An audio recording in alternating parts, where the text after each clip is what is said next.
Bonjour à toutes et bonjour à tous et bienvenue dans ce nouvel épisode de MDR, Let's Talk MDR, qui est la série d'interviews où on parle Mindset XXL, où MDR ne signifie pas mort de rire, mais bien motivation plus détermination égale la réalisation de tous vos projets et de tous vos rêves. Mon but toutes les semaines, c'est de vous amener un invité différent, un invité inspirant. Et aujourd'hui, mon invité est un petit peu différent des autres parce qu'en général, vous avez pu constater que jusqu'à présent, depuis les 2 mois où je fais des interviews, mes invités sont des entrepreneurs. Mais comme quoi le MDR fonctionne à tous les niveaux et que mon but, c'est effectivement, avec ce mouvement MDR, c'est d'attirer le plus de personnes pour transformer un maximum de mindset, donc d'état d'esprit. Donc, bonjour Christophe. Bonjour Lila. Merci d'être présent. Alors, pour les gens qui me suivent, vous voyez son nom, Christophe Sviatek, qui est le mari de Mireille Sviatek, qui est la coach en vidéo facile, vidéo et montage facile. Alors, effectivement, toi, tu es là un petit peu de façon différente parce que tu n'es pas un entrepreneur. Non, en effet, Voilà. je suis salarié dans une entreprise. Tout à fait. Mais tu as un parcours qui, allez, sur les 2 dernières années, est très inspirant également. Et c'est de ça que je voulais qu'on parle aussi, parce que la vie, il y a des hauts et des bas dans la vie. Et il y a des fois des choses qui nous arrivent sur le coin du nez auxquelles on ne s'attend pas Oui. et qui transforment notre vie. En effet, un événement sur la santé, en effet, Voilà. un cancer. Et c'est la raison pour laquelle, en effet, en 2 ans, j'ai fait des choses considérables. Et c'est pourquoi, comme quoi, quand on a quelque chose à l'intérieur de soi, on s'est trouvé la ressource, l'énergie, la motivation pour pouvoir déterminer le chemin à parcourir, l'expérience à vivre de cette maladie. Alors, avant qu'on aille un peu plus dans le détail de la maladie et comment tu rebondis sur la maladie, déjà, donne-nous un petit peu ton parcours. En fait, d'abord, je suis fils de commerçant et j'ai aimé le commerce tout de suite. Et c'est pour ça que je me suis destiné vers une fonction commerciale et j'aimais la partie point de vente et animation. Et je trouvais qu'en dehors du contact, j'aimais aussi avoir des informations supplémentaires, économiques, vivantes. Et c'est pour ça que je suis allé dans le secteur de l'assurance.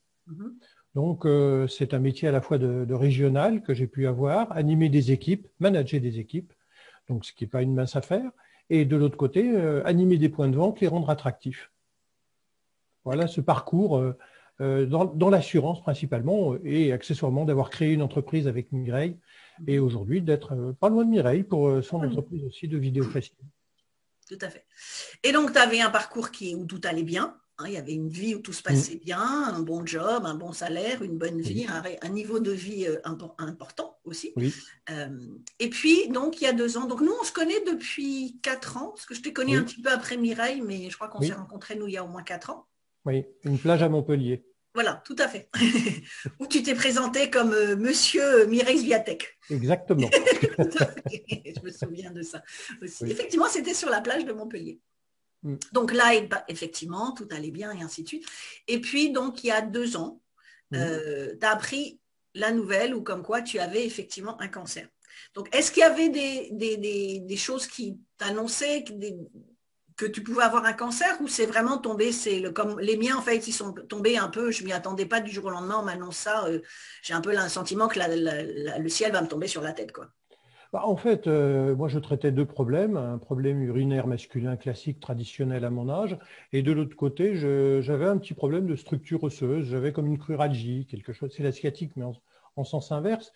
Et je traitais les 2 problèmes différemment.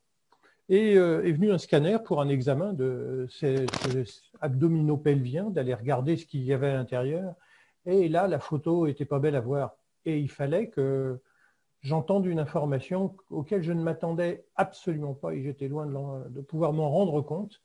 Et ça a été la première partie du choc. C'est qu'on m'apprenait que vraiment mon corps était touché de façon importante. Donc, ça a été quoi ta première réaction, les premières choses qu'on fait une fois qu'on a là? Alors, moi, je sais que la première fois, ça a été de me mettre dans un coin et de pleurer à n'en plus finir avant de pouvoir informer qui que ce soit dans la famille. Donc, on réagit tous d'une certaine façon. Ça a été quoi tes premières réactions pour dire ce truc-là, il ne va pas passer à travers moi? Là, en fait, déjà, je me disais que l'adversaire était coriace parce que l'incendie était à tous les étages. Donc, à partir de là, tu te dis, bon, il est supérieur à moi, ils sont supérieurs en nombre. mais il y a une autre partie de moi qui est encore en bon état et qui peut encore réagir. Donc, en effet, il faut libérer l'émotion. Après, avec un petit peu de carrure maintenant, je peux dire ça s'appelle l'acceptation. Mais en effet, c'est déjà le fait de dire, une fois cette émotion passée, que maintenant, qu'est-ce que tu fais? Maintenant que tu sais que tu as quelque chose, vas-y.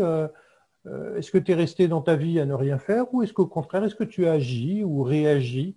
Et c'était plutôt dans le sens d'agir que de réagir. Et c'est là le chemin pour trouver son énergie, pour trouver sa force. Là, on étudie un cas. Et ce cas, je ne le connaissais pas parce que c'était moi, en l'occurrence. Et souvent, on passe à côté de soi dans sa vie professionnelle. Et là, là c'est pire qu'un plein temps. Hein. Et en plus, je me souviens que c'était en décembre 2018 où une femme médecin qui te suivait t'a dit directo, sans pédagogie, sans rien, vous n'avez plus que 2 ans à vivre. En fait, ma première oncologue me disait c'est grave. Bon, d'accord, mais je dis grave, c'est quoi? Elle me dit c'est très grave. Ok, merci, mais très grave, ça veut dire quoi? Et donc, j'ai été sollicité un deuxième avis. Et c'est là où, forcément, rares sont les personnes qui viennent voir l'oncologue pour dire donnez-moi le tableau, quoi. Donnez-moi la palette des couleurs et puis dites-moi comment il est fait. Et là, elle m'a fait un tableau, je reconnais, qui était absolument pas magnifique. Hein. Ça, on était loin de la Joconde. Hein. Donc là, il a fallu que je me rende compte puissamment de l'ampleur des dégâts et de savoir qu'est-ce que j'allais en faire. Donc en effet, le verdict, c'était de dire vous ne verrez pas votre retraite de toute façon. Et au-delà de 2 ans, ça serait déjà merveilleux. Voilà.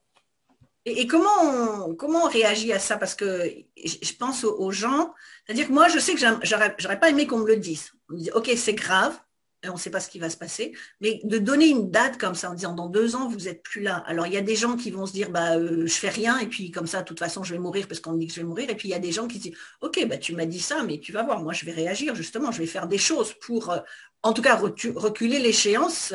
Parce qu'on va tous mourir un jour, ça c'est sûr, mais reculer l'échéance et je vais te montrer que tu vas voir, dans 2 ans, je serai encore là. Alors c'est là la particularité, c'est que moi je voulais tout savoir. Je voulais tout avoir, le moteur, les portières, je voulais connaître mon modèle de voiture en entier. Et c'est vrai que si je suis un véhicule, je veux savoir qu'est-ce qui marche bien, qu'est-ce qui ne marche pas.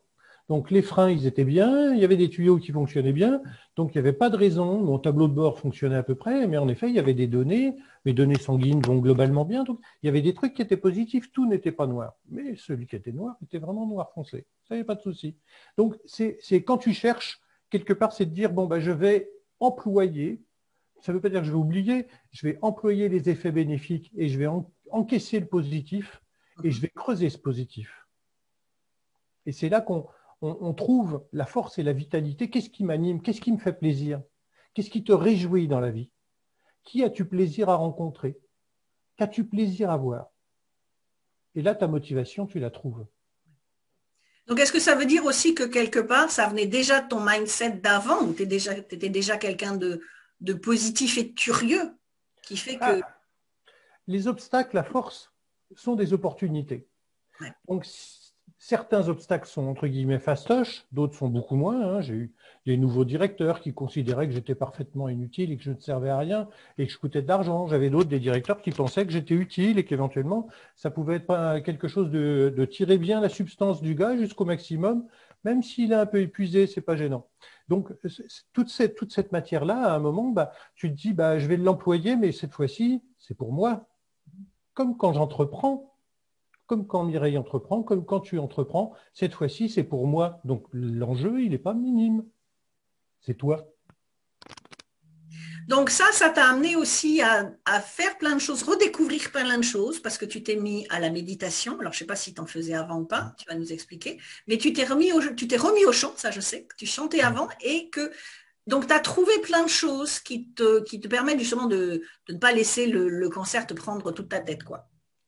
Alors, c'est là où, en effet, je me retrouve devant quelque chose d'immense comme tâche devant moi, comme tout entrepreneur. Quels sont mes clients? Comment je vais monter mes produits? Comment je vais faire? Et en fait, c'est là où tu mets en place les choses qui te correspondent à toi. Car là, alors, ça viendra vers toi.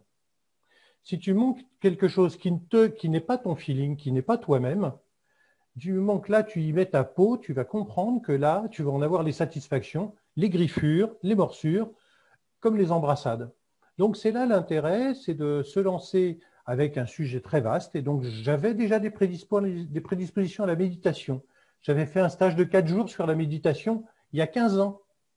Donc, forcément, on va réouvrir ta boîte de conserve qui a 15 ans et tiens, tu te dis, tiens, je vais me faire cette fameuse choucroute dans cette boîte de conserve dont j'ai des bons souvenirs étant adolescent.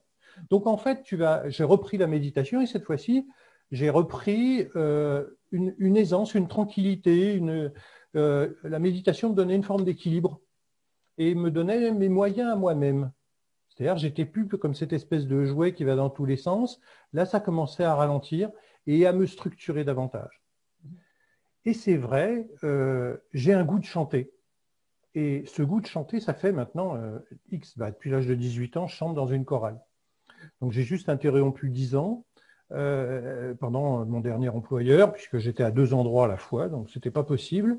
Et là, j'ai pu retrouver une vibration à l'intérieur de moi-même pour me faire plaisir.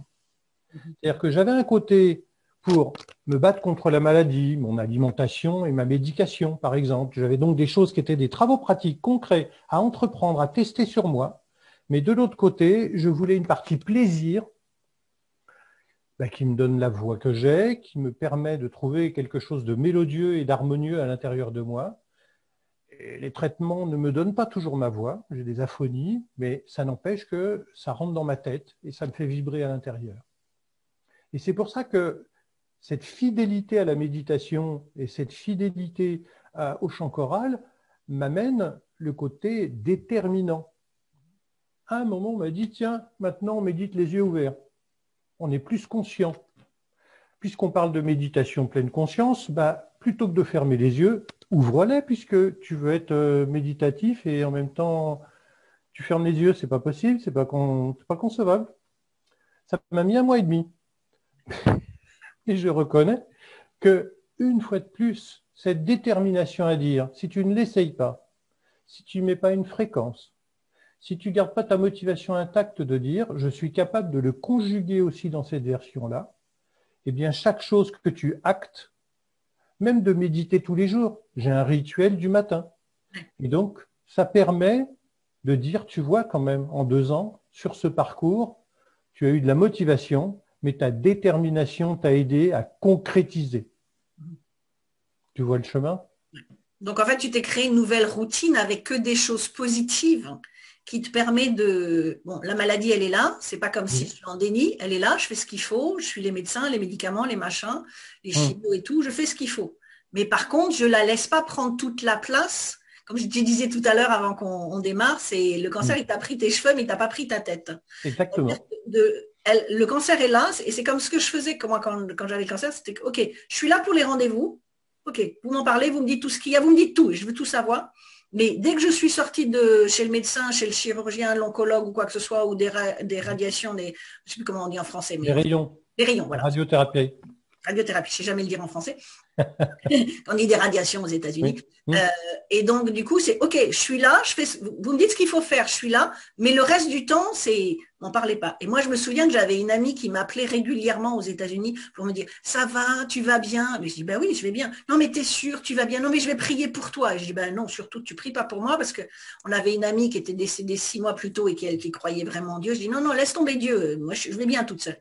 Donc j'étais pas en déni, je faisais ce que j'avais à faire, mais fallait pas que ça en vienne empiéter sur ma vie. Donc en fait, toi, puisqu'entre-temps, tu t'es arrêté de travailler, effectivement, donc tu as trouvé ton rythme finalement. Oui, mais c'est un rythme toujours novateur, c'est-à-dire je suis toujours en recherche. C'est quelque chose qui est en quête permanente. C'est-à-dire comme tu prospectes des clients, moi j'ai trouvé que l'endroit pour la méditation et la pleine conscience, c'était dans le Massachusetts avec le Center of Mindfulness. Et donc, j'ai toujours cherché des endroits pour pouvoir cultiver, découvrir d'autres approches. Par exemple, la compassion, parce que la relation avec les individus sont plus les mêmes. Les gens te regardent avec une autre façon. Donc, il faut bien comprendre que cet autre regard est différent. Mais c'est le fait de pouvoir, s'aider soi-même. Alors, c'est vrai que ma démarche est aussi d'accepter la médication qu'on me donne. C'est-à-dire, je lui souhaite la bienvenue. Cette semaine, c'était pas évident. Avec les 3 piqûres que j'ai eues, j'ai souhaité la bienvenue, mais ça a été un peu chahuté entre nous deux. Mais j'ai accepté cette médication pour lui dire apporte le maximum de ce que tu peux faire. Moi, je vais supporter, je vais tolérer de plus avoir de cils, de plus rien du tout, et de sourcils, mais je vais m'en occuper et je vais continuer le travail. Alors, je parle de compassion parce que je veux aussi remercier l'association qui m'a aidé à solliciter ce deuxième avis. Parce qu'en France, la preuve, j'ai vécu le fait que deuxième avis, c'est pas autorisé, ça se fait, enfin, on n'ose pas, quoi. On peut faire ça, on peut pas faire ça, voyons. C'est quand même, c'est le milieu médical. J'ai l'impression qu'on était entre l'Israël et la Palestine et qu'on discutait de quelque chose de grave. Et en fait, non, grâce à cette association, elle m'a dit, mais Christophe, vas-y, droit dans tes bottes, solliciter ce deuxième avis, tu peux le faire. Donc, pour la remercier, je fais en sorte de toujours trouver des journalistes autour de moi, localement, pour pouvoir dire, je voudrais présenter cette association, et c'est vrai, elle s'appelle CERHOM, CERHOM.fr, et elle est là pour aider les hommes qui ont un cancer masculin. Ouais, c'est ce que j'allais dire parce que effectivement, moi, bon, je vous connais tous les deux, on se voit régulièrement et tout. On est devenus amis plus que une relation client ou coach avec Mireille. Mais je te vois toujours dans les médias, je vois que tu es super actif sur les réseaux sociaux. Ça veut dire que, alors déjà par rapport à l'avis, je savais même pas qu'en France on demandait pas. Moi, j'ai toujours demandé 3 avis à chaque fois. Donc, comme ça, je suis tranquille. Parce que souvent, tu en as un qui dit l'opposé de l'autre. En premier cancer, il y en a un qui dit on fait rien et l'autre qui dit on coupe le sein. Donc, j'ai dit entre les deux, vous savez pas, il n'y a pas quelque chose entre les deux. Donc, je me suis dit, à en voir un troisième. Et effectivement, donc, du coup, j'ai écouté le conseil du troisième.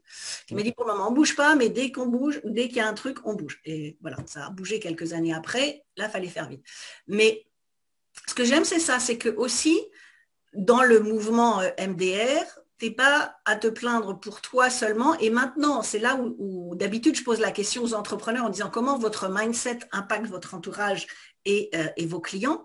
Toi, en fait, tu impactes l'entourage et les autres, puisque ce n'est pas tes clients, en disant je vais devenir, alors pas le porte-parole, mais je pense que comme tu es peut-être à l'aise avec les médias, à l'aise pour en parler, peut-être que tu as donné une voix aussi à cette association qu'elle n'avait peut-être pas, parce que dernièrement, on te voit souvent dans les médias. En fait, ils sont tombés sur la tête eux-mêmes parce qu'ils ne comprenaient pas. Donc, ils ont créé un poste, entre guillemets, qui s'appelle ambassadeur. Donc, je suis l'ambassadeur dromardèche de cette association. Je suis membre du comité de direction. C'est-à-dire qu'ils sont sollicités par des laboratoires et des consultants sur les cancers masculins. Autant il y a une solidarité féminine magnifique en octobre sur lequel les femmes partagent du regard et compatissent entre elles. Autant au mois de novembre, mis à part une moustache, en effet, les hommes entre eux, quelle solidarité ont-ils entre eux d'accepter de leur perte urinaire, d'accepter de leurs problèmes érectiles. Donc, c'était là où l'homme, mais il a toute sa place. Et c'est pour ça que ça aussi, c'est novateur. C'est d'être à l'écoute des hommes pour vraiment les mettre décontractés face à ça. Et peut-être aussi parce que l'homme, dans sa virilité, il n'a peut-être pas envie de parler de son problème urinaire et de son problème de prostate. Donc, ça veut dire qu'aussi, il y en a beaucoup qui se cachent derrière la maladie, qui ne veulent peut-être pas que ça se sache. Alors, c'est vrai, mais ceci n'empêche pas. Je veux dire que qu'est-ce que tu veux cacher à un client ? Si tu veux vraiment être dans l'épanouissement et continuer à briller face à tes clients et à ton entourage, c'est justement cette démarche qui va jusqu'au bout du raisonnement.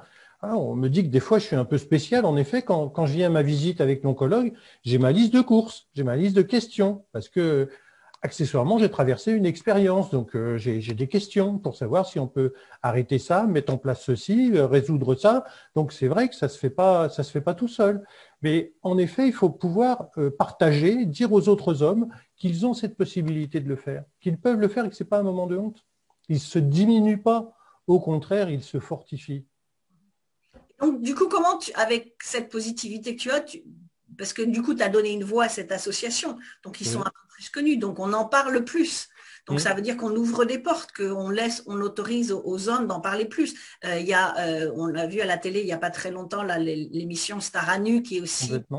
Donc, ça veut dire qu'on commence à en parler un peu plus.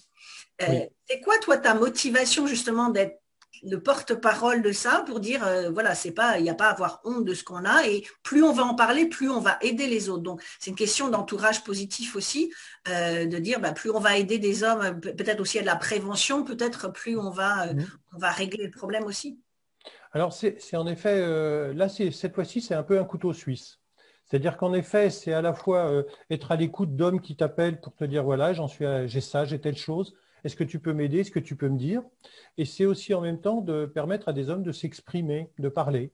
Et donc de faire paraître dans le journal le fait de dire, vous pouvez poser des questions à un endroit, il existe un endroit où vous pouvez, en toute discrétion, confidentialité. Et ça, c'est des choses qui permettent à des hommes de se libérer. À la radio, nous avons un monsieur de 86 ans qui a appelé et il a dit, moi, à 65 ans, on m'a coupé mes moyens et on a tout coupé. Donc, malheureusement, le bistouri est passé quelque part où il ne fallait pas et le nerf érectile a été touché. Enfin, le tendon, enfin, je ne sais pas quoi, mais en tout cas, 25 ans plus tard, il a parlé, quoi. 20 ans plus tard, il a parlé.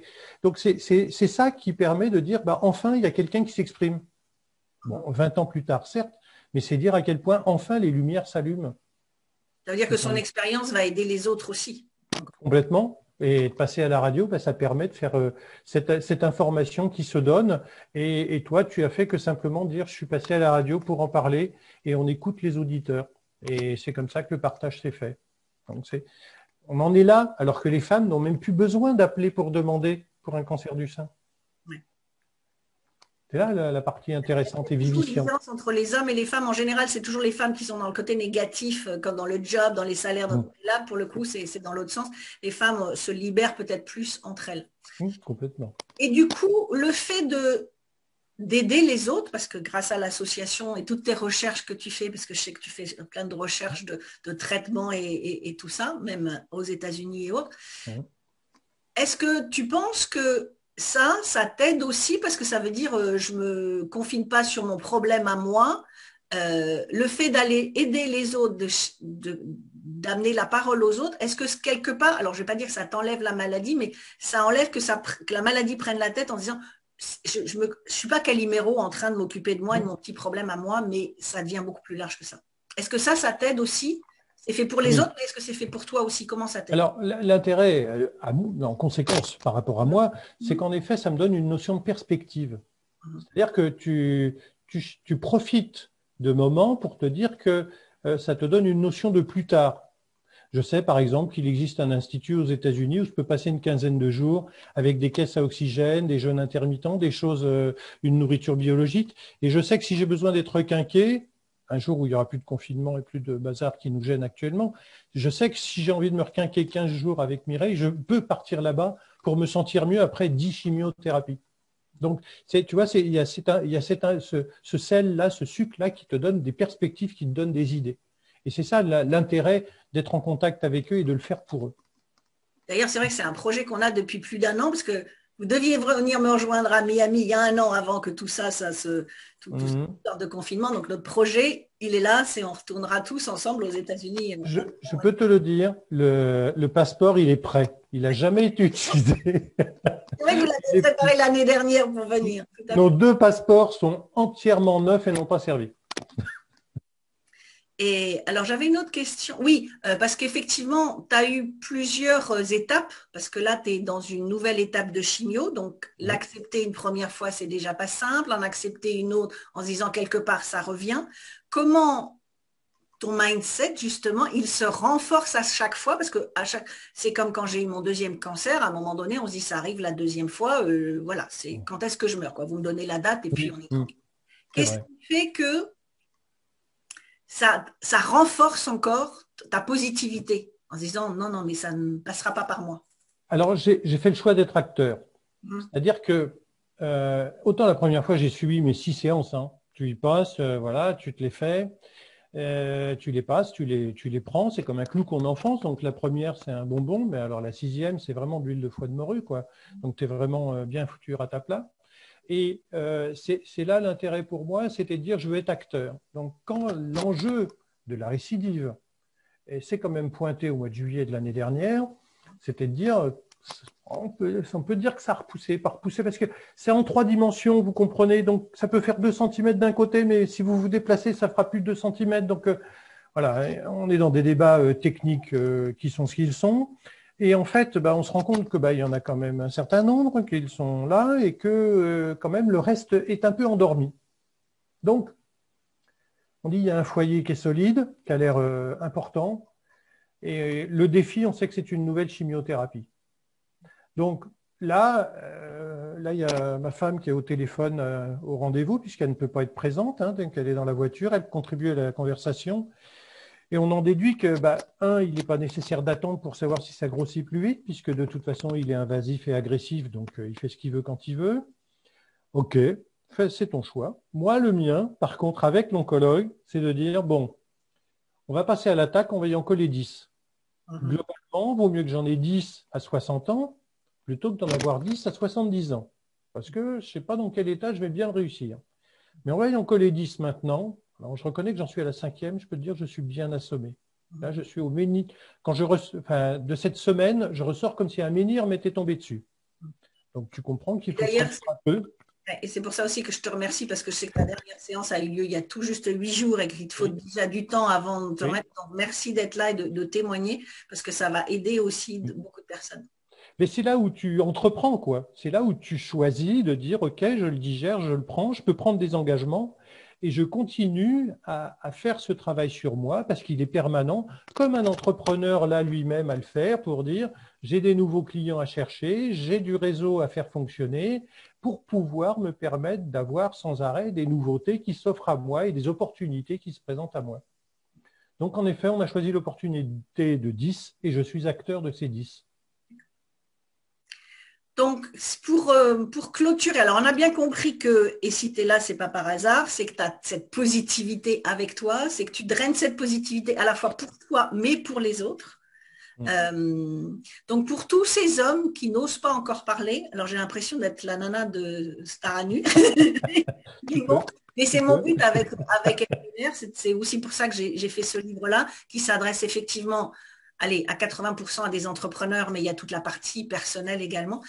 Qu'est-ce que tu peux dire à un homme qui aujourd'hui te regarde ou quelqu'un qui a un membre de sa famille qui est touché aujourd'hui, qui n'ose pas parler, qui préfère rester dans sa solitude, qui préfère ignorer les choses, qui préfère qu'on ne sache pas? C'est quoi ton message? Qu'est-ce que tu veux lui partager? Le premier message, c'est d'être soi-même. Donc, a priori, moi, je n'ai pas de souci d'être extraverti. Ce n'est pas un souci. Chacun a sa personnalité. S'il est secret, ce n'est pas un problème. Il peut aller chercher des informations secrètement. S'il veut les garder pour lui, il peut les garder pour lui. L'essentiel, c'est qu'il éclaire sa route. S'il reste sur un rail, il peut rater plein d'opportunités qui se trouvent à côté. Donc, c'est là où il faut ouvrir tous les sacrats, il faut tout ouvrir, il faut être très open, parce que ça vient de soi. Donc, c'est très important déjà de se respecter avec soi-même. Donc, je n'ai pas de souci, je ne vais pas faire avouer les hommes. Bien sûr. Je leur dis, soyez vous-même. Et là, en effet, il faut qu'ils apprennent à se connaître. Et il faut peut-être qu'ils reconnaissent certains travers, certains défauts, comme moi j'en ai aussi. Ça me rassure. Mais c'est simplement le fait de dire, fais ces corrections dont tu as peut-être besoin et qui t'amèneront à te battre. En tout cas, tu n'es pas tout seul. Je veux dire, il y a 55 000 cas de cancer de la prostate détectés chaque année. Il y a 65 000 cancers du sein détectés chaque année. Donc, s'il vous plaît, vous n'êtes pas tout seul. C'est ça l'intérêt. Et donc, est-ce que tu peux redonner, on les mettra en dessous de l'interview, mais est-ce que tu peux redonner les coordonnées de l'association qui peut aider aussi les autres? Alors, l'association CERHOM, CERHOM.fr, met à votre disposition une ligne téléphonique pour le cancer de la prostate. Pour les très jeunes, beaucoup moins nombreux, mais c'est le cancer du testicule. Et la particularité, c'est qu'il y a aussi un numéro de téléphone pour avoir un oncologue le mercredi soir de 19 à 21 heures. Donc, on peut avoir quelqu'un de tiers, de différent, qui sera peut-être le troisième, et qui justement sera là pour avoir un intérêt à discuter avec vous. C'est quand même, alors cet oncologue ne vient pas de n'importe où, il vient d'une idée faite par un professeur de Gustave Roussy, l'Institut Gustave Roussy, à Villejuif, donc qui est quand même l'endroit vraiment mondialement renommé et de façon européenne aussi sur la recherche sur le cancer et le travail avec les patients. Donc c'est un des oncologues de cette équipe-là qui répond au téléphone. Voilà, donc profitez-en. Donc, ça permet aussi, justement, si on n'ose pas aller dans sa ville ou quoi que ce soit, on a quand même des endroits où on peut avoir des réponses à ces questions. C'est pour ça que je respecte le fait que l'homme ne veuille pas l'extérioriser, mais qu'il puisse avoir des informations, mais surtout qu'il soit soi-même et qu'il se dirige lui-même en son âme et conscience. C'est normal, le chemin est fait de plein de choses, donc c'est comme ça qu'on découvre. Eh bien, en tout cas, merci beaucoup parce qu'effectivement, c'était un peu différent cette fois-ci. Les gens vont noter que c'est un peu différent. Mais j'aime bien toutes tes analogies à l'entrepreneur parce que les gens vont s'y retrouver. Et puis surtout, mon but, c'est, comme moi, je parle beaucoup du cancer du sein par rapport à mon expérience. Et pour avoir un sommet avec Afida Benour, qui était mon invité l'autre jour, on avait fait un sommet spécial cancer. C'est aussi si on peut avoir la parole et donner la parole aux autres ou donner l'information aux autres pour qu'ils se sentent moins isolés et puis que justement nos parcours puissent les inspirer pour bouger peut-être et pas rester dans leur coin et que en allant chercher l'information, ils auront aussi possibilité de trouver des solutions par rapport et se soigner et avoir plusieurs avis, comme on a dit, c'est effectivement mon but aussi. MDR, c'est là aussi pour ça. Et donc, je vous rappelle, MDR, c'est motivation plus détermination égale la réalisation de tous vos rêves et tous vos projets. Et vous pouvez voir qu'avec même Christophe, cette positivité, même dans la maladie, on peut avoir la réalisation de ce que l'on souhaite et de ses projets et de ses objectifs. Et nous, on part aux États-Unis bientôt. Tous les trois. Avec plaisir. Je suis prêt. Oui. Merci beaucoup. Merci Biba en tout cas. Merci à toi. Merci justement de parler d'être l'ambassadeur parce que je sais que chaque fois que moi je dévoile des choses un peu plus personnelles de mon parcours, je sais que je reçois plein d'emails et de femmes qui me disent merci parce que si vous en parlez, ça me donne le droit d'en parler à ma famille ou ça me permet de réagir différemment. Donc mon souhait c'est qu'avec cette interview, ça permette aussi à des hommes d'en parler peut-être plus facilement autour d'eux ou d'aller chercher les questions. Et puis je pense que s'ils sont OK pour te contacter, je pense que tu seras là aussi pour eux. Donc, on mettra le lien de ta page Facebook. Bien sûr, avec plaisir. Voilà. Donc, merci beaucoup pour cette interview. Pour tous ceux qui nous suivez, vous savez que le principe, c'est de savoir qu'est-ce que vous voulez dans la vie, quels sont vos objectifs, quels sont vos challenges, qu'ils soient personnels ou professionnels, comment vous avez envie de changer votre vie. Et si vous avez des projets pour changer votre vie, même si c'est plus à titre personnel, n'hésitez pas, vous avez un lien sous cette interview qui vous permet justement que l'on en parle, de voir quels sont vos souhaits aujourd'hui. Et mon but, c'est en vous donnant ce mindset XXL, c'est que vous arriviez à la réalisation justement de tous ces projets, de tous ces rêves, et que oui, tout est possible, et je répète en permanence, oui, tout est possible, quelles que soient les circonstances. Donc, toutes ces personnes qui viennent me voir, qui ont un petit bobo, oui, mais je peux pas parce que si, oui, mais je ne veux pas entendre parler de ce genre de choses dans mon livre, que ce soit dans le livre ou les parcours qui sont dans le livre ou les parcours que j'ai dans toutes ces interviews. Donc, regardez les interviews précédentes. Vous allez voir qu'à chaque fois, ce sont des parcours très forts de gens qui ont subi des choses importantes. Mais même quand on subit des choses importantes, on a le contrôle de sa vie. Et comme je dis toujours, on n'a pas toujours le contrôle de ce qui se passe dans notre vie, mais on a le contrôle des choix et on a le pouvoir des choix et des décisions qu'on fait dans notre vie. Donc, le tout, c'est est-ce qu'on subit ou est-ce qu'on réagit? Et moi, je veux des gens qui soient positifs, qui aient un mindset XXL et qui réagissent, quel que soit leur parcours et qui sont inspirants pour les autres. Voilà, donc si vous avez aimé cette vidéo, partagez-la, s'il vous plaît, partagez les conseils et puis allez voir également les autres interviews. Et puis on se retrouve tous les mardis à 14 h pour un nouvel invité. Merci beaucoup Christophe, à très bientôt. Merci Biba, à très bientôt aux États-Unis. Absolument. On attend qu'ils ouvrent les frontières là et après on y va. On se retrouve. On se fait tous vacciner et après on part. Et là, on pourra on refera une interview à ce moment-là. Vous voyez, on vous l'avait dit, tout est possible, on y est. On l'a réalisé. Même s'il faut qu'on attende encore quelques mois, mais ça fait partie aussi des choses qui nous font tenir en disant, voilà, moi j'ai un objectif, donc je ne lâche pas tant que mon objectif n'est pas réalisé. Merci à tous et je vous retrouve la semaine prochaine. Au revoir.